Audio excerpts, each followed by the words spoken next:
கதை சொல்லவா? Hi guys, இனி நம்ம கோல்டு ப்ரே பார்ட் 3 தான் பார்க்க போகிறோம். அதுக்கு முன்னாடி 2 பார்ட் போட்டிருக்கேன், டிஸ்கிரிப்ஷனில் லிங்க் தரேன், பார்க்கலன்னா போய் பார்த்துட்டு வந்துடுங்க.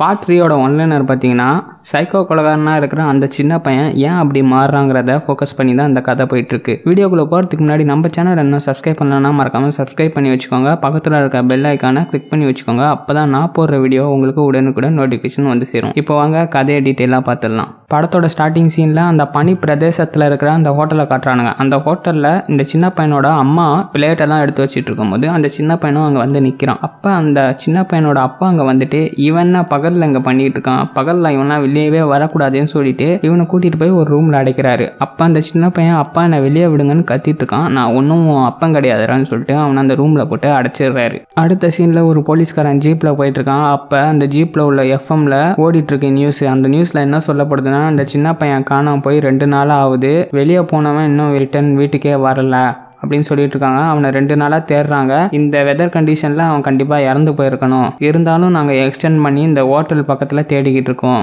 ஆனால் இன்னைக்கு நைட்டோட இந்த தேடுதல் முடியுது, அவன் கண்டிப்பாக எங்கேயோ இறந்து போயிருக்கணும் அப்படின்னு சொல்லிட்டு அந்த எஃப்எம் ஓடிக்கிட்டு இருக்கு. இப்போ திரும்பி அந்த ஹோட்டலில் காட்டுறாங்க. அந்த ஹோட்டல்லேருந்து அந்த சின்ன பையன் கதவை திறந்துக்கிட்டு ஓடுறான். இந்த சீனை வந்து ஃபர்ஸ்ட் பார்ட்டோட லிங்க் பண்ணிக்கலாம். ஸ்டார்டிங்கில் இந்த சின்ன பையன் ஓடிக்கிட்டு இருக்க மாதிரி ஒரு சீன் வரும். அந்த சீனோட ஹிண்ட் தான் இது. இப்போ இந்த போலீஸ்காரன் பக்கத்தில் இருக்கிற அவங்க அண்ணன் வீட்டுக்கு போகிறான் இந்த கேஸ் விஷயமா விசாரிக்கிறதுக்காக. அப்ப அவங்க அண்ணன் என்ன பண்ணிக்கிட்டு இருக்கான்னா, ஒரு நாயை போட்டு அறுத்துக்கிட்டு இருக்கான். இவர் உள்ள போனோன்னு இந்த மாதிரி இந்த பையன் வந்தானா பக்கத்துல இருக்கிறனால அப்படின்னு கேட்டுட்டு இருக்காரு. நான்லாம் பார்க்கல அப்படின்னு அவங்க அண்ணன் சொல்றான். அதுக்கு இந்த போலீஸ்காரர்கிட்ட நம்ம அப்பாவுக்கு வேற உடம்பு சரியில்லை, வந்து பாடுறா அப்படின்னு சொன்னோன்னே போங்க போங்க எனக்கு யாருமே தேவையில்லைன்னு சொல்லிட்டு கதவை மூடிடுறான். கதவை மூடிட்டு போய் உட்காடுறான். அந்த போட்டோவை எடுத்துட்டு அவனுக்கு எதிரில் அந்த சின்ன பையன் உட்காந்துட்டு இருக்க மாதிரி லைட்டா நம்மளுக்கு காட்டுறாங்க. இப்போ கோல்டு ப்ரே 3ங்கிற டைட்டில் நார்வீஜியன் லாங்குவேஜ்ல போடுறாங்க. இப்போ ஹோட்டல்ல காட்டுறாங்க. ஹோட்டல்ல அந்த சின்ன பையனோட அம்மா வந்து ரெஸ்ட் ரூம்ல ஃபேஸ் வாஷ் பண்ணிட்டு இருக்கும் போது பின்னாடி ஏதோ சத்தம் கேக்குது. அவங்க பையன் பேரை கூப்பிட்டுக்கிட்டே அவங்க போய் பாக்குறாங்க.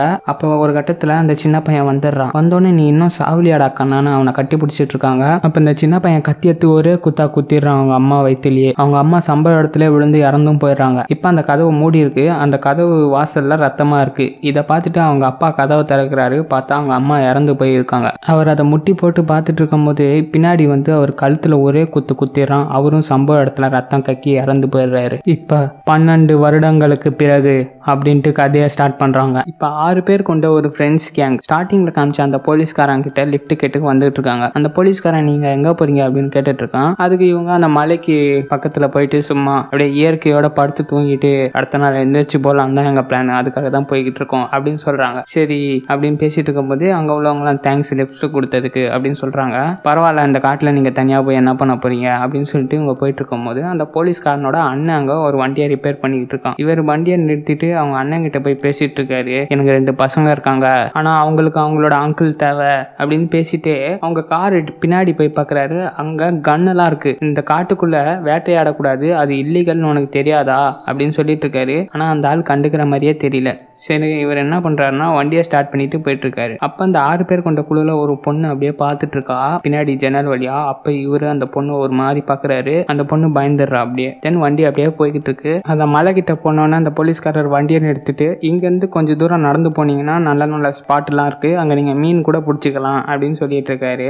சொல்ல மறந்துட்டேன், நாளைக்கு பஸ் வராது, ஸோ நான் 2 மணிக்கு ஷார்ப்பா நான் இங்க வந்துடுறேன், நீங்க வந்தீங்கன்னா நான் உங்களை கூட்டிட்டு போய் வெளியே விட்டுடுறேன் அப்படின்ட்டு இவர் சொல்ல அவங்கலாம் ரொம்ப தேங்க்ஸ் உங்க உதவிக்குன்னு சொல்லிட்டு அவரை வழி அனுப்பிச்சு விடுறாங்க. அவர் போனதுக்கு அப்புறம் இவங்க பேசிக்கிட்டே போயிட்டு இருக்காங்க. அப்ப என்ன பேசிட்டு போறாங்கன்னா அந்த ஹோட்டலை பத்தியே பேசிட்டு போறாங்க. அந்த ஹோட்டல்ல இப்படி ஒரு சம்பவம் நடந்துருச்சு, இந்த சின்ன பையன் காணாம போயிட்டான், அதுக்கப்புறம் கொஞ்ச நாள்ல அவங்க அப்பா அம்மாவும் காணாம போயிட்டாங்க, இது வரைக்கும் ஒரு தடயமும் கிடைக்கல அப்படின்னு சொல்லிட்டு அந்த ஹோட்டல் உள்ள கதவை உடைச்சிட்டு இவங்க போறாங்க. இப்ப ஹீடா என்ன பண்றான்னா ரெஜிஸ்டர் எடுத்து பார்த்துட்டு இருக்கா. அந்த ரெஜிஸ்டர்ல அந்த சின்ன பையனோட போட்டோ ஃபேமிலியா இருக்கிற மாதிரி இருக்கு, அதை பார்த்துடுறா. இப்ப சிரின்னு சொல்ற ஒரு பொண்ணு அங்க இருக்கிறதெல்லாம் பார்த்துட்டு பயந்துடுறா. மேகினேன்னு ஒருத்தன் கபடை திறக்கும் போது அங்க எலி இருக்கிறத பார்த்துட்டு அவனும் பயந்துடுறான். அங்க உள்ள எல்லாருமே வந்து எனக்கு இங்க இருக்க பிடிக்கல அப்படிங்கிற மாதிரி சொன்னோன்னே சீமான்னு சொல்லப்படுற ஒருத்தன் என்னடா இவ்வளவு தூரம் நடந்து வந்துட்டு பிடிக்கலன்னு சொல்றீங்களே அப்படின்னு சொல்லிட்டு கொஞ்சம் வெறுப்பாயிடும். ஆனா மெஜாரிட்டியான ஃப்ரெண்ட்ஸுக்கு அங்க இருக்கிறது பிடிக்கலங்கிறனால பிளானை மாத்தி இவங்க வெளியே போய் தங்கிடுறாங்க. குளிச்செல்லாம் முடிச்சுட்டு ட்ரெஸ் எல்லாம் சேஞ்ச் பண்ணிட்டு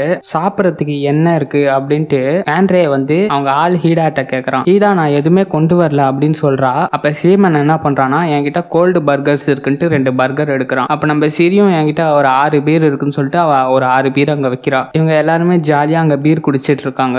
இப்ப நைட் ஆயிடுது, எல்லாரும் தூங்கிட்டு இருக்காங்க. சிரி என்ன பண்றானா, எல்லாரும் தூங்கிட்டு இருக்கும் போது யாருக்கும் தெரியாம அவளோட பாய் ஃப்ரெண்டு நாட்டுன்னு சொல்லப்படுற ஒருத்தனை கூட்டிட்டு போயிடுறாங்க. அதை நம்ம சைமன் பார்த்துட்டு இவங்க 2 பேரும் போனோன்னா பாத்தீங்களா காட்டுக்குள்ள இதுங்க போய் என்ன பண்ண போதோ அப்படின்ட்டு கலாய்ச்சிட்டு இருக்கான். இதை ஹைடேவும் ஆண்ட்ரியும் கேட்டு சிரிச்சிட்டு இருக்காங்க. வேலையா பாடுறா தூங்குடா அப்படின்னு சொல்லிட்டு அவங்க தூங்கிடுறாங்க.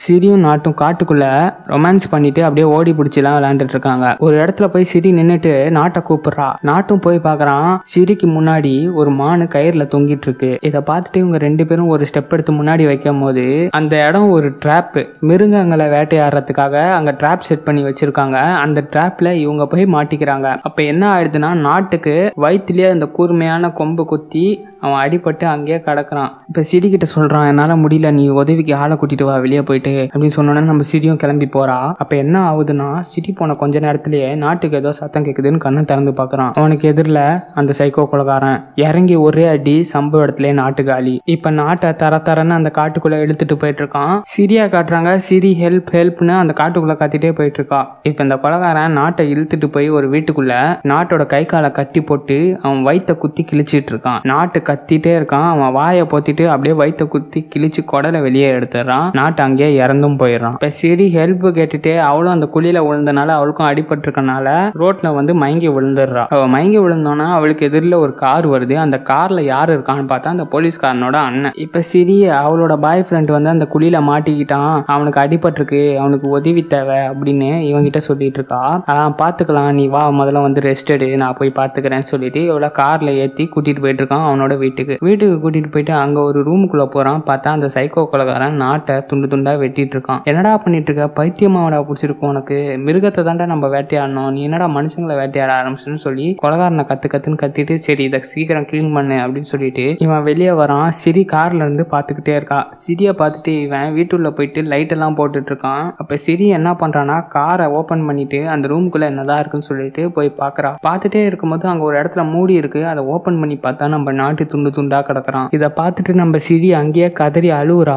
அப்ப அங்க யாரோ வர சத்தம் கேட்டு கையில ஒரு மண்வெட்டி எடுத்துக்கிட்டு வெயிட் பண்ணிட்டு இருக்கா, வந்தா அடிச்சிடலாம்னு சொல்லிட்டு. அப்ப இவளுக்கு பின்னாடி வந்து அந்த போலீஸ்காரனோட அண்ணன் இவளை பிடிச்சிடுறான். அதோட கட் பண்ணி ஓபன் பண்ணா விடிஞ்சிருது. இவங்க எல்லாருமே தூங்கி எந்திரிச்சு பார்க்கும்போது இவங்களுக்கு எதிரில் ஒரு மான் நின்றுட்டு இருக்கு. அந்த மானை அவங்க பார்த்துட்டே இருக்கும் போது சைமன் என்ன பண்றான்னா, அவன் பேக்ல வச்சிருக்க ஒரு துப்பாக்கி எடுக்கிறான். இதை பார்த்துட்டு ஆண்ட்ரே யாரை கிட்ட துப்பாக்கி எல்லாம் எடுத்துட்டு வந்த, பிரச்சனை ஆயிட போதுரா அப்படின்னு கேட்கறான். நம்ம சைமன் சொல்றான், திடீர்னு ரஷ்யன் வந்து நம்மள பிடிச்சிட்டா நம்ம என்ன பண்றது, எல்லாமே ஒரு சேஃப்டிக்கு தான் மச்சான் அப்படின்னு சொல்லிட்டு இருக்கான். இப்ப இவங்க எல்லாருமே சீரியவும் நாட்டையும் தேடி காட்டுக்குள்ள போயிட்டு இருக்காங்க. அப்ப சைமன் கன் எடுத்துட்டே போகும்போது அங்க காட்டுக்குள்ள ஏதோ அசைவு தெரியுது. சோ மானாதான் இருக்குன்னு சொல்லிட்டு இவன் தனியா போயிடுறான். அவங்க 3 பேரும் சீரியாவும் நாட்டையும் தேடி போக ஆரம்பிச்சிட்டாங்க. இப்ப அந்த போலீஸ்காரன் 2 மணிக்கா நான் வந்து வெயிட் பண்றேன்னு சொன்னார்ல, அவர் அங்க கார் எடுத்துட்டு வந்து வெயிட் பண்ணிட்டு இருக்காரு. என்ன இவங்க 6 பேர் இன்னும் காணாமேன்னு சொல்லிட்டு இப்ப சைமனை காட்டுறாங்க. சைமன் வந்து காட்டுக்குள்ள தேடிட்டே போயிட்டு இருக்கும் போது ஒரு இடத்துல அசைவு தெரிஞ்சுக்கிட்டே இருக்கு. இவன் போயிட்டு கன் எடுத்துட்டு போய் பாக்குறான். பார்த்தா சைக்கோ கொலைகாரன் இவனுக்கு எதிரில் நின்றுட்டு இருக்கான். இவனை பார்த்து அவன் ஓடி வர இவன் துப்பாக்கியில சுட கிளம்பலான்ட்டு போலீஸ்காரர் ஜீப் எடுக்கும் போது துப்பாக்கி சத்தம் கேட்டுட்டு அங்க ஏதோ பிரச்சனைங்கிறத புரிஞ்சுக்கிறாரு. இப்ப மேக்னேவை காட்டுறாங்க. அவன் வாக்மேன்ல பாட்டு கேட்டுட்டே நடந்து போயிட்டு இருக்கான். இப்ப ஹைடே தேடிட்டே போயிட்டு இருக்கா. அப்ப ஒரு மரத்துக்கு கீழே சைமன் உட்காந்துட்டு இருக்கது இவ பார்த்துட்டே, சைமன் இங்க என்ன பண்ணிட்டு இருக்கான்னு சைமனை இப்படி தொடரா. அப்ப பார்த்தா சைமனுக்கு மண்டைக்கு பின்னாடி ஒரு கூர்மையான கொம்பு குத்தி அவன் இறந்து போயிருக்கிறது இவளுக்கு தெரிய வருது. இப்ப அந்த கொலைகாரன் இவ இருக்கிறத பார்த்துட்டு இவளையும் துரத்த ஆரம்பிச்சிடறான். இவ அவன் கிட்ட இருந்து தப்பிச்சு ஓடிக்கிட்டு இருக்கா. இப்ப நம்ம மேக்னேவா காட்டுறாங்க. அவன் வாக்மேன்ல பாட்டு கேட்டுட்டே போறனால வாக்மேன்ல டேப் ரெக்கார்ட்ல ஏதோ பிரச்சனை. அதான் அவன் சரி பண்ணிட்டு இருக்கும்போது அவனுக்கு பின்னாடி நம்ம ஹைடே வந்து ஓடுறா அப்படின்னு சொல்றா. இவனுக்கு ஒன்னும் புரியல எதுக்கு ஓட சொல்றான்ட்டு. சரின்னு சொல்லிட்டு இவனும் ஓடுறான். இப்ப ஹைடா ஓடிட்டு இருக்கும் போதே சொல்றா, ஆண்ட்ரி நீயும் ஸ்பீடா ஓடிரு அப்படின்னு சொல்றா. ஆண்ட்ரி அப்ப பாக்குறான் இவங்களை துரத்திட்டு அந்த கொலைகாரன் ஓடுறத பார்த்துட்டு அவனும் அங்க இருந்து ஓட ஆரம்பிச்சிடறான். இப்ப இவங்க 3 பேரும் ஓடி போய் பக்கத்துல இருக்கிற ஒரு வீட்டுக்கு கீழே உள்ள பேஸ்மெண்ட்ல போய் ஒளிஞ்சுக்கிறாங்க. இப்ப அந்த கொலைகாரன் இவங்களை தேடி அந்த வீட்டுக்குள்ள சுத்திக்கிட்டு இருக்கான். நம்ம போலீஸ்காரன் அவங்க அண்ணன் வீட்டுக்கு போயிட்டு கதவை தட்டிட்டு இருக்கான். ஆனா யாருமே கதவை திறக்கல. இப்ப மயக்கம் போட்டு இருந்த நம்ம சிரியும் இவங்க கதவை தட்டுற சத்தம் கேட்டு எந்திரிச்சிட்டு ஜன்னல் வழியா ஹெல்ப்னு கத்துறதுக்குள்ள அவங்களோட அண்ணன் வந்து சிரியா பிடிச்சிடுறான். இப்போ அந்த போலீஸ்காரன் பக்கத்தில் இருக்கிற ரூமில் போய் பார்க்குறான். அங்கே ஒரே ரத்த கரைகளாக இருக்குது. ஒரு மானை வேற உரிச்சு தொங்க விட்டுருக்காங்க. ஸோ இவனுங்க தான் துப்பாக்கி யூஸ் பண்ணி வேட்டையாடிட்டு இருக்காங்கன்னு நினச்சிட்டு அந்த போலீஸ்காரன் அங்கேருந்து போயிடுறான். அவன் போன கொஞ்ச நேரத்துலேயே இந்த போலீஸ்காரனோட அண்ணன் என்ன பண்ணுறான்னா சிரியை ரேப் பண்ண ஆரம்பிச்சிடுறான். இப்போ இவங்கள காட்டுறாங்க. நம்ம மேக்னே என்ன சொல்கிறான்னா நான் போய் வெளியே பார்த்துட்டு வரேன்னு சொல்லிட்டு வெளியே போய் பார்க்குறான். அப்போ இந்த கொலைகாரனும் வர ஆரம்பிச்சிடுறான். மேக்னே போய் ஒளிஞ்சிக்கிறான். ஒளிஞ்சிட்டு கொலைகாரன் மேலே போனோன்னே மாடி ஏறி இவன் கதவை ஓப்பன் பண்ணி பேஸ்மெண்ட் கதவை எல்லாரையும் வெளியே வர சொல்கிறான். அப்போ லாஸ்ட்டாக என்ன ஆயிடுதுன்னா அந்த பேஸ்மெண்ட்டோட கதவு இருக்கு இல்லையா, அது ஃபோர்ஸாக வந்து க்ளோஸ் ஆகும்போது அந்த சவுண்டு கேட்டு கொலைகாரன் கீழே இறங்கி வர ஆரம்பிச்சிடறான். இவங்களும் வெளியே ஓட ஆரம்பிச்சிடுறாங்க 3 பேரும். இவங்க ஓடிட்டு போயிட்டு இருக்கும்போது அங்கே ஒரு நதி இருக்குது. அந்த நதியை கிராஸ் பண்ணி போயிட்டா இந்த கொலைகாரனால இவங்களை பிடிக்க முடியாதுங்கிறனால அந்த நதியில் நீச்சல் அடித்து ஆண்ட்ரியை போயிட்டு வாங்க இந்த சைடு அப்படின்னு சொல்லிட்டு இருக்கும்போதே ஆண்ட்ரி நெஞ்சிலேயே ஒரு வில்லு வந்து பாயுது. ஸோ இவங்க அப்படியே போயிட்டு இருக்கும் போது மேக்னே கால்லையும் வில்லு அடிபட்டுருது. அப்படியே இவங்க நதியை கிராஸ் பண்ணி எஸ்கேப் ஆயிடுறாங்க அங்கேருந்து. ஆண்ட்ரியும் ஐடியாவும் தனியாக போயிடுறாங்க. நம்ம மேக்னேவும் காலில் அடிபட்டிருக்கனால அவன் ஒரு சைடு தனியாக போயிடுறான். இப்போ ஹைடே வந்து ஆண்ட்ரிட்ட நீ இங்கேயே இரு, நான் போய் மேக்னேவை கூட்டிகிட்டு வரேன்ட்டு கிளம்புறா. இருட்டியும் இருட்டுடுது. இப்போ மேக்னே வந்து நடந்து போயிட்டு இருக்கும்போது அங்கே போலீஸ்காரன் ஜீப்பை பார்க்குறான். அதை ஸ்டார்ட் பண்ணலான்னு பார்க்குறான். ஆனால் ஸ்டார்ட் ஆகல. ஸோ என்ன பண்ணுறான்னா அந்த வயரை பிச்சு அதை வச்சு ஸ்டார்ட் பண்ண ட்ரை பண்ணிட்டு இருக்கான். அப்போ அந்த ஜீப்போட சைரன் ஆன் ஆகி கத்த ஆரம்பிச்சிடுது. இந்த சவுண்டு கேட்டு நம்ம ஹைடேவும் அங்கே போயிடுறா. அந்த கொலைகாரனும் அங்கே வந்துடுறான். இப்போ அந்த கொலைகாரன் மேக்னேவை அங்கேயே அடித்து சாவடிச்சிடுறான். காருக்கு கீழே தான் நம்ம ஹைடேவும் இருக்கா. கரெக்டாக நம்ம மேக்னே ஐடியா பார்க்கும்போது அந்த கொலைகாரன் மேக்னேவை சாவடிச்சிடுறான். ஹைடே சைலண்ட்டாக எந்த சவுண்டும் போடாமல் காருக்கு கீழே இருந்துடுறா. அந்த கொலைகாரன் மேக்னேவை இழுத்துட்டு போயிட்டுருக்கான். அவன் போனோடனே நம்ம ஹைடே பயங்கரமாக அழுவுறா. இப்போ சிரியா காட்டுறாங்க. நம்ம சிரியை கட்டி போட்டு வச்சுருக்கானுங்க. மயக்கம் தெரிஞ்சோன்னே சிரி வந்து என்ன பண்ணுறான்னா கட்டி போட்டிருக்க கயிறுலாம் அவுத்துட்டு இருக்கா. இப்போ அந்த போலீஸ்காரன் ஜீப்புள்ள போய் பார்க்குறான். ஜீப் கயிறுலாம் அந்து போயிருக்கு. உடனே பக்கத்தில் இருக்கிற ஃபோனை எடுத்து ஃபோன் பண்ணி இங்கே ஏதோ நடக்குது, எனக்கு சரியாக படலான்ட்டு மற்ற போலீஸ்கிட்ட சொல்லிவிட்டு அவன் ஜீப் எடுத்துகிட்டு கிளம்பிட்டு இருக்கும் போதே ஹைடா அங்கே நடந்து போயிட்டு இருக்கும்போது ஜீப்பு போகிறத பார்த்துட்டு ஹெல்ப்னு கத்துறான். ஆனால் ஜீப் அங்கேருந்து போயிடுது. இப்போ சிரியை காட்டுறாங்க. சிரி அங்கே ஏதோ சத்தம் கேட்குதுன்னு போயிட்டு அந்த கதவுல உள்ள கேப்பில் பார்க்குறா. அப்போ பார்த்தா மேக்னேவை தலைகீழ தொங்க விட்டுருக்கான் கொலைகாரன். அப்போ போலீஸ்காரனோட அண்ணன் வந்துட்டு என்னடா பண்ணிட்டு இருக்க, சரி சீக்கிரம் பண்ணிட்டு இடத்த சுத்தம் பண்ணு, இன்னும் 2 பேர் வேற வெளியே இருக்காங்க, உள்ளே இருக்கிறவ ஆளே அவள் எதுவும் பண்ணாதன்னு சொல்லிட்டு அங்கேருந்து போயிடறான். அவன் போனோன்னே இந்த கொலைகாரன் மேக்னேயை வயிற்ற கிழிச்சு அவன் ரத்தத்தை ஒரு தட்டில் பிடிச்சிக்கிட்டு இருக்கான். அதை பார்த்துட்டு நம்ம சிரி பயந்துடுறா. இப்போ அடுத்த சீனில் நம்ம ஆண்ட்ரியும் ஐடியாவும் அந்த மலைக்கு கீழே இருக்காங்க. அப்போ ஆண்ட்ரியாக்கு வில்லடி பட்டிருக்கனால அவனுக்குள்ள அந்த வில்லோட ஒரு பாதி உடஞ்சி உள்ளே மாட்டிட்டு இருக்கு. அதை ஹைடே அவன் புண்ணை பிடிச்சி குத்தி வெளியே எடுக்கும் போது ஆண்ட்ரி வலி தாங்க முடியாமல் கத்துறான். அவன் கத்துற சவுண்டு கேட்டு அந்த கொலைகாரன் அங்கே வந்துடுறான். வந்தோடனே ஹைடே வந்து கொலைகாரன் கூட சண்டை போட்டுக்கிட்டு இருக்கா. அப்போ என்ன ஆகுதுன்னா கொலைகாரன் ஹைடேவை செம்மடி அடிச்சிட்டு இருக்கும்போது நம்ம ஆண்ட்ரி கல் எடுத்து கொலைகாரன் மண்டியிலே அடிச்சிடுறான் ஓங்கி. அப்போ கொலைகாரன் அங்கேயே மயங்கி விழுந்தோன்னே ஆண்ட்ரியும் ஹைடேவும் அங்கேருந்து கிளம்பி போயிடுறாங்க. அப்போ தூரத்தில் ஒரு வீடு தெரியுது. உதவி கிடச்சிருச்சுன்னு சொல்லிட்டு அந்த வீட்டுக்குள்ளே போகிறாங்க. பார்த்தா அது நம்ம போலீஸ்காரனோட அண்ணன் வீடு. இவங்க கதவை தட்டும் போது அவன் கதவை திறக்கிறான். பார்த்தா இவங்க 2 பேரும் நின்றுட்டு இருக்காங்க. அப்போ என்ன சொல்கிறான்னா அவன் வெளியவே இருக்கட்டும், நீ மட்டும் உள்ளே வந்து ஃபோன் பண்ணிக்கோ போலீஸுக்குன்னு சொல்லிட்டு ஐடாவை மட்டும் உள்ளே கூட்டிகிட்டு போய் கதவை சாத்திடுறான். ஐடா போலீஸ் ஃபோன் பண்ணலான்னு ஃபோன் எடுத்து பார்த்துக்கிட்டு இருக்கா. அப்போ என்ன ஆகுதுன்னா ரிங்கே போல பக்கத்தில் ஒரு கன் இருக்கு. அந்த கன்னை இவ எடுக்க போறதை இவ கவனிச்சுட்டு இவ போய் தடுக்கிறா. தடுத்துட்டு அந்த கன்னையும் எடுத்துட்டு அந்த கன்னு முனையில இவனை வச்சு மிரட்டிக்கிட்டே ஆண்ட்ரியை உள்ள கூப்பிடுறா. ஆண்ட்ரியும் உள்ள போனோன்னே இவன் என்னை பார்த்துட்டு கன் எடுக்க ட்ரை பண்ணான் அப்படின்னு சொல்லிட்டு ஆண்ட்ரி கிட்ட கன்னை கொடுத்து கன்னு முனையிலே அவனை மிரட்டிடுரு, நான் உள்ளே போய் எதனா இருக்கான்னு சர்ச் பண்ணுறேன்னு சொல்லிட்டு உள்ளே போய் சர்ச் பண்ணிட்டு இருக்கும் போது நம்ம சிரியை பார்த்துடுறா. இப்போ சிரி வெளியே வந்தோடனே இவங்க 3 பேர் எஸ்கேப் ஆகலான்னு ட்ரை பண்ணிட்டு இருக்கும் போது அந்த கொலைகாரன் எதிரில் வந்து சிரியை குத்திடுறான். சிரி சம்பவ இடத்துல இறந்தும் போயிடுறா. அப்போ இந்த போலீஸ்காரனோட அண்ணன் என்ன பண்ணுறான்னா இவங்க கிட்ட இருந்து அந்த கன்னை பிடுங்கிக்கிட்டு கொலைகாரனை செம்ம திட்டிட்டு இருக்கான். ஏன்டா லூசாடா நீ எதுக்குடா இப்போ அவளை கொலை பண்ண, உன்னை நான் காப்பாற்றிருக்கவே கூடாது, உன்னை அங்கேயே நான் விட்டுருக்கணும் செத்து தொலைடான்னு சொல்லிட்டு உன்னை காப்பாற்றினதே பெரிய தப்பு அப்படி சொல்லிட்டு இருக்கும் போதே அந்த கொலைகாரன் அவர்கிட்ட இருந்து கன்னை பிடிங்கி அவரை சுட்டுடுறான். சுட்டுட்டு இவங்களையும் சுட ட்ரை பண்ணுறான். இவங்க பேஸ்மெண்ட்டு கீழே இறங்கி ஓடி போய் ஒழிஞ்சிக்கிறாங்க. அந்த கொலைகாரன் இவங்க ரூம் கதவை உடச்சி உள்ளே வர ட்ரை பண்ணிட்டு இருக்கும் போதே நம்ம ஹைடே என்ன பண்ணுறான்னா பக்கத்தில் இருக்கிற கெரோசினை எடுத்து ஊற்றி பக்கத்தில் மேட்ச் பாக்ஸ் ஒன்று இருக்குது அதை கொளுத்தி போட்டுடுறா.